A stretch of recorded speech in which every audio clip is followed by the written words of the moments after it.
Este podcast se presenta por cortesía de Bancolombia y de su proyecto Orígenes. Esta iniciativa resalta la labor de hombres y mujeres que inspiran y que a través de la inclusión y la sostenibilidad han llevado bienestar y progreso a sus comunidades en el campo colombiano. En el banco hemos cumplido 148 años sincronizando nuestro latir con el corazón de un país que progresa de la mano de su gente, a la que acompañamos desde los orígenes. Bancolombia.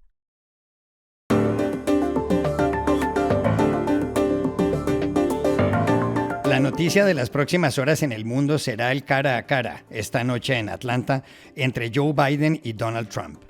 ¿Cuál es la historia de los debates televisados en Estados Unidos y cuáles han sido los más célebres?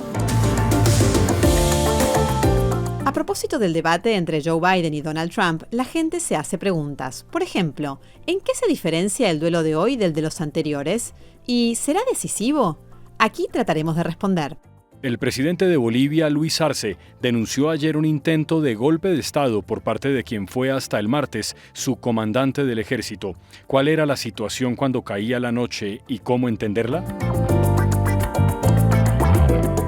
Hola, bienvenidos a Y esto no es todo, el podcast del Georgetown Americas Institute de la Universidad de Georgetown en Washington, D.C.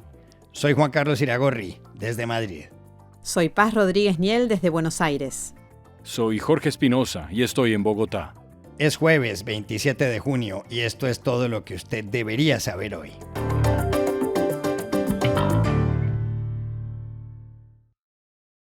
Esta noche, a las 9, hora de la costa este de Estados Unidos, tiene lugar un hecho político de enorme importancia en la campaña a las elecciones del 5 de noviembre en ese país. El primer debate entre el presidente Joe Biden y el expresidente Donald Trump.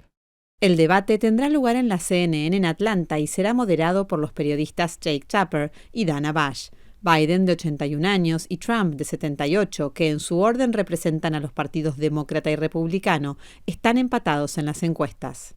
El duelo televisivo se enmarca en una larga tradición estadounidense. El primero de la historia tuvo lugar el 26 de septiembre de 1960. Fue en los estudios de la NBC en Washington entre el vicepresidente Richard Nixon y el senador John F. Kennedy. Cada uno de ellos empezó de esta forma. In the election of 1860, Abraham Lincoln said the question was whether this nation could exist, half slave or half free. In the election of 1960, and with the world around us, the question is whether the world will exist, half slave or half free. The things that Senator Kennedy has said, many of us can agree with. There is no question but that we cannot discuss our internal affairs in the United States without recognizing that they have a tremendous bearing on our international position. Kennedy, que tenía 43 años, dijo: en las elecciones de 1860, Abraham Lincoln dijo que la cuestión era si este país podía existir mitad esclavo, mitad libre. En las elecciones de 1960, y con lo que hay alrededor, la cuestión es si el mundo podrá existir mitad esclavo, mitad libre. Por su parte, Nixon, de 47 años, señaló: muchos de nosotros podríamos estar de acuerdo con cosas que ha dicho aquí el senador Kennedy. No hay duda de que no podemos discutir asuntos internos de Estados Unidos sin reconocer que tienen mucha influencia en nuestra posición internacional. El debate de Kennedy y Nixon lo vieron 66 millones de personas, es decir, el 30% de la población. La mayor parte de ellas pensaron que Kennedy, que apareció bronceado y juvenil, lo había hecho mejor. Nixon lució inseguro y sudoroso. Kennedy ganó las elecciones. 16 años más tarde volvieron los debates. Se enfrentaban el presidente Gerald Ford y el gobernador demócrata Jimmy Carter. En el cara a cara, Ford afirmó algo parcialmente impreciso. Dijo que no había dominación soviética en Europa del Este y que no la habría bajo su gobierno. There is no Soviet domination of Eastern Europe and there never will be under a Ford administration. Las elecciones las ganó Jimmy Carter, que 4 años después perdió con Ronald Reagan. Y fue justamente Reagan, en su siguiente campaña, la de 1984, el que dijo una de las frases más divertidas y contundentes en la historia de los debates televisados. Ante las cámaras, el periodista Henry Truitt de The Baltimore Sun le dijo a Reagan que él ya era el presidente más viejo de la historia, 73 años, y le preguntó si tenía alguna duda de poder pasar varios días durmiendo poco en caso de una grave amenaza a la seguridad nacional. Reagan respondió: "No tengo ninguna duda, señor Truitt. Y también quiero que sepa que no voy a convertir la edad en un asunto de la campaña. No voy a explotar por motivos políticos la juventud y la inexperiencia de mi adversario". La carcajada fue general, incluida la del afectado, Mondale. Not at all, Mr. Truitt, and I want you to know that also Reagan arrasó, ganó en 49 de los 50 estados del país. 8 años después, en 1992, en un debate entre el presidente George Bush padre, el gobernador Bill Clinton y el magnate Ross Perot, Bush cometió sobre el escenario un error corporal. Miró el reloj, dando a entender que estaba aburrido.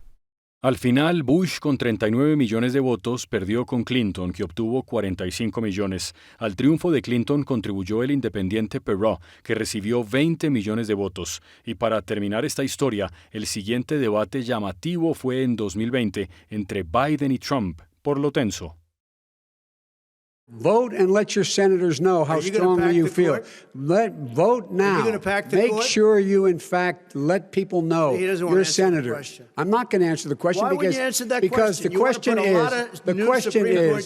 radical left. Will you shut up, man? Listen, who is on your list, Joe?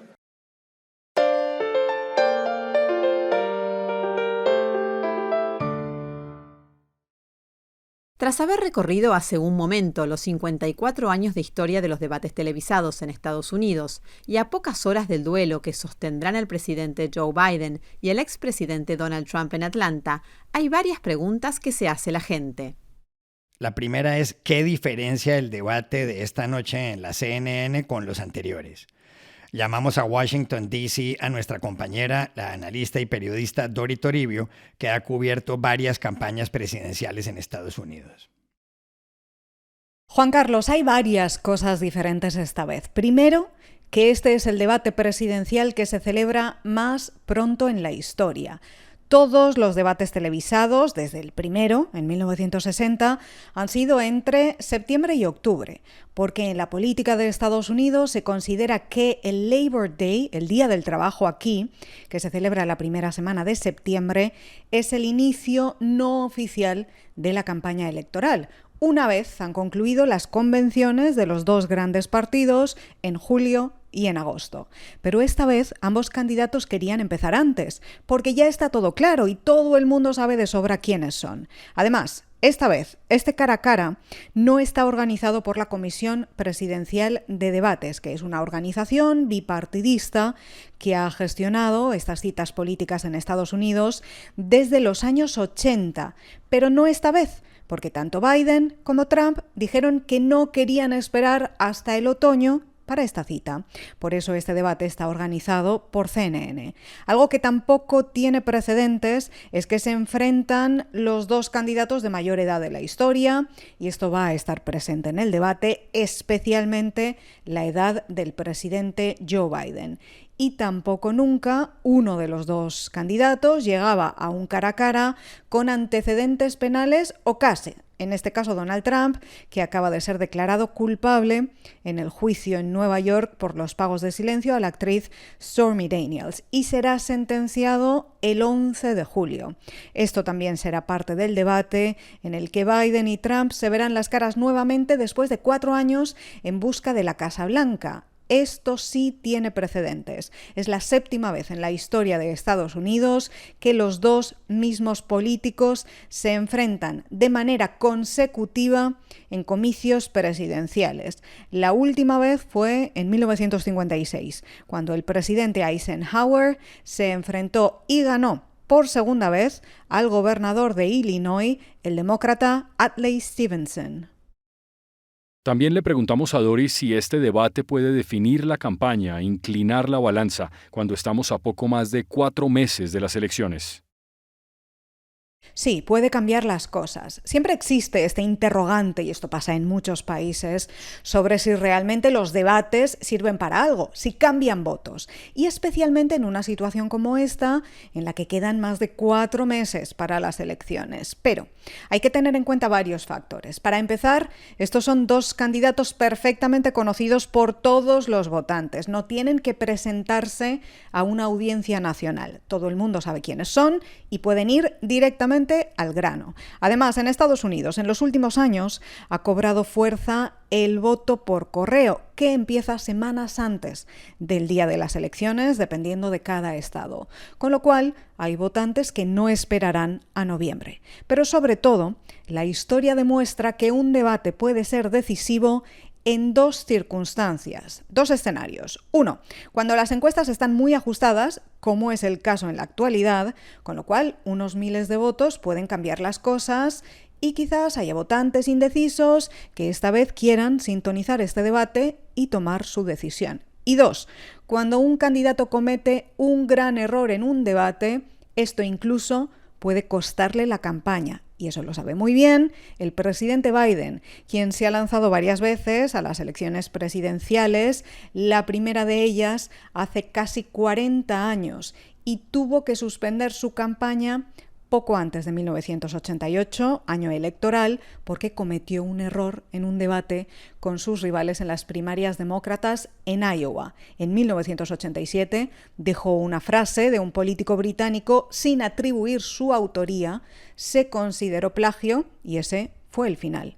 Una cosa más, recordemos que los debates son los eventos más vistos de toda la campaña electoral. Suelen tener entre 70 y 80 millones de espectadores, 3 veces más audiencia que las convenciones. Este debate puede marcar el tono de toda la campaña y el tono se avecina agrio. Donald Trump ha pedido ya que Biden se someta a un test de drogas antes del debate, poniendo en duda su energía. Y el entorno de Biden ha dicho que Trump es un delincuente convicto que está demasiado desquiciado y es demasiado peligroso para volver a la Casa Blanca.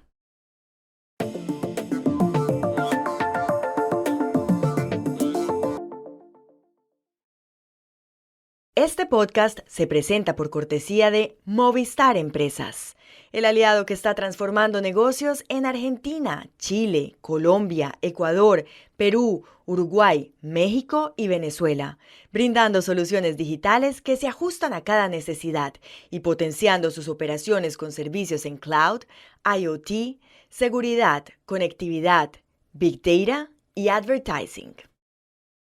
Y este podcast también se presenta con el patrocinio de Tecnoglass, el poder de la calidad. Tecnoglass es la compañía líder en la manufactura y comercialización de vidrios, ventanas y fachadas para el mercado de la construcción en Estados Unidos y el mundo. Para mayor información, visite nuestra página web www.tecnoglass.com.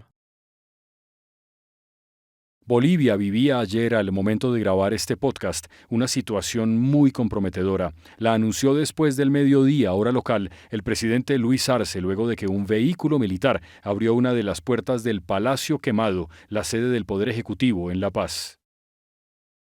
Al pueblo boliviano y a toda la comunidad internacional.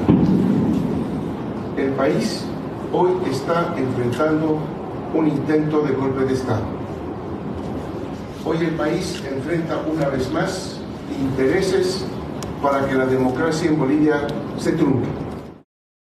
Arce habló desde la llamada Casa Grande del Pueblo, la residencia presidencial contigua al Palacio Quemado, y lo que denunció fue un intento de golpe por parte de un grupo de militares al mando del general Juan José Zúñiga, que se pronunció públicamente. El ejército, la Fuerza Aérea y la Armada Boliviana se encuentran movilizadas, se encuentran en emergencia, se encuentran acuarteladas. Seguramente pronto va a haber un nuevo gabinete. Las unidades militares están en posición de apronte, todas las unidades. El general Zúñiga ocupó hasta el martes la comandancia del ejército, pero fue destituido por Arce supuestamente a causa de unas declaraciones que dio acerca de la posibilidad de que el ex primer mandatario Evo Morales pudiera volver a ser presidente. No creo que lo sea. Legalmente está inhabilitado. La Constitución política dice que no puede ser más de 2 gestiones. Y el señor ya ha sido 3, 4 gestiones, ha sido elegido. Y el ejército, las Fuerzas Armadas tienen la misión de hacer respetar, de cumplir la Constitución política del Estado. Ese señor no puede volver a ser más presidente de este país. Juan José Zúñiga fue reemplazado por el general José Wilson Sánchez, que ayer mismo, en medio del caos y de algunas explosiones que sonaban en el centro de La Paz, se dirigió a los militares que se encontraban en la vía pública. Es una situación especial, decía, porque nadie desea ver la imagen que estamos viendo en las calles. Nadie. Es por eso que ahora, en mi condición de comandante general del Ejército y en representación de los 3 comandantes de fuerza, pido, ordeno, dispongo que todo el personal que se encuentra movilizado en las calles deben retornar a sus unidades. Mandatarios extranjeros, líderes opositores, sindicatos y expresidentes como Carlos Mesa rechazaron el plan militar de Zúñiga y dijeron que Luis Arce debe cumplir el período constitucional para el que fue elegido, que termina el 8 de noviembre del próximo año. El problema es que ya por la noche el general Juan José Zúñiga fue detenido en la calle delante de algunos periodistas que le preguntaron por qué razón encabezó la sublevación militar. Sus declaraciones complican aún más las cosas. Ya, el presidente me dijo que la situación está muy jodida, esta semana va a ser crítica, esta semana. Entonces es necesario preparar algo para levantar mi popularidad. Trae la camioneta, trae la camioneta. No hay necesidad, yo me voy a No, usted va conmigo, usted va conmigo. Por eso he venido. Termine, general, por favor. Entonces me dice, y le pregunto, ¿sacamos los blindados? Saca. Entonces el lunes, no, el domingo, en la noche, ya los blindados empiezan a bajar. 6 cascabeles y 6 urutús, más 14 Z del regimiento de Achacacha. ¿Ya? Achacacho. Entonces, ya pasa. No. Usted está detenido. Usted está detenido, mi general. General, es un autogolpe. Es un autogolpe, general. Sí. Es un autogolpe. Bolivia es un país donde los golpes de Estado han sido muy frecuentes. Según varios historiadores, entre 1825, cuando se declaró la libertad del país, y 2006, cuando fue elegido Evo Morales, se contabilizaron 188, es decir, más de 1 por año. Anoche, en medio de la confusión, logramos hablar en La Paz con Raúl Peñaranda, uno de los periodistas más prestigiosos de Bolivia, que además dirige el portal de noticias Brújula Digital. Le preguntamos cuál era la situación y cómo entenderla. El ex general de Ejército, Juan José Zúñiga, hizo unas declaraciones breves antes de ser detenido esta noche en La Paz, señalando que este especie de golpe de Estado, afortunadamente fracasado, habría sido coordinado con el presidente Luis Arce como una manera de que Arce genere mayor respaldo, obtenga mayor respaldo en un momento de debilidad que sufre su gobierno. Esto ha atizado a las redes sociales, ha generado una cantidad de memes señalando que esto ha sido solamente un show de parte del gobierno. Hay muchísimos memes, algunos graciosos en este sentido. Lo que podríamos decir como corolario favorable es que la situación se ha normalizado en el país. En la ciudad de La Paz ha habido un momento de pánico, los supermercados estuvieron abarrotados de gente, las gasolineras, en fin, los cajeros electrónicos. A horas de haber iniciado esto se vive ya tranquilidad, pero siguen las interrogantes. La oposición ha señalado que va a iniciar una investigación para saber exactamente si el general Zúñiga ha actuado en coordinación con el gobierno. Va a proponer que se haga un comité, una comisión especial del legislativo con este fin. Actualmente el legislativo está bajo control del ala evista, más la oposición tradicional boliviana. El gobierno tiene minoría en el Congreso, lo cual podría facilitar que se cree esta comisión y que tenga realmente la posibilidad de investigar estos hechos. Mientras tanto, sigue la incertidumbre de cuál ha sido verdaderamente el móvil del general Zúñiga para hacer lo que hizo hoy día. Y estas son otras cosas que usted también debería saber hoy.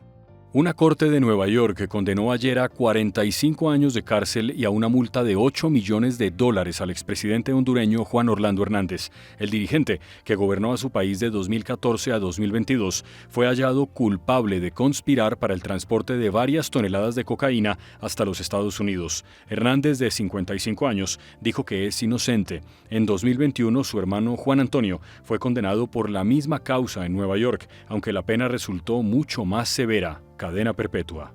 La cantidad de detenciones que realizan las autoridades estadounidenses en la frontera con México han disminuido un 40% en las últimas 3 semanas. El 4 de junio, el gobierno de Joe Biden anunció que limitaría las posibilidades de pedir asilo a los inmigrantes indocumentados que entraran de forma ilegal si el número de interceptados superaba los 2.500 diarios. Sobre la reciente reducción de las detenciones, dio cuenta ayer en Tucson, en Arizona, el secretario de Seguridad Interior, Alejandro Mayorkas.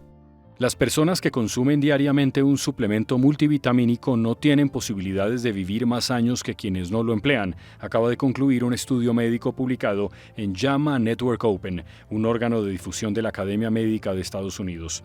La investigación, en la cual participaron 390,000 pacientes, dejó claro además que el suplemento multivitamínico puede incluso producir inesperados males de salud. Y aquí termina el episodio de hoy de Y esto no es todo, donde siempre habrá más. En la producción estuvo John F. Burnett. Y pueden suscribirse a este podcast en nuestro sitio web, yestonoestodo.georgetown.edu, seguirnos en nuestras cuentas de X y de Instagram, @yestonoestodo, y buscarnos en nuestro canal de YouTube. Chao, hasta la próxima.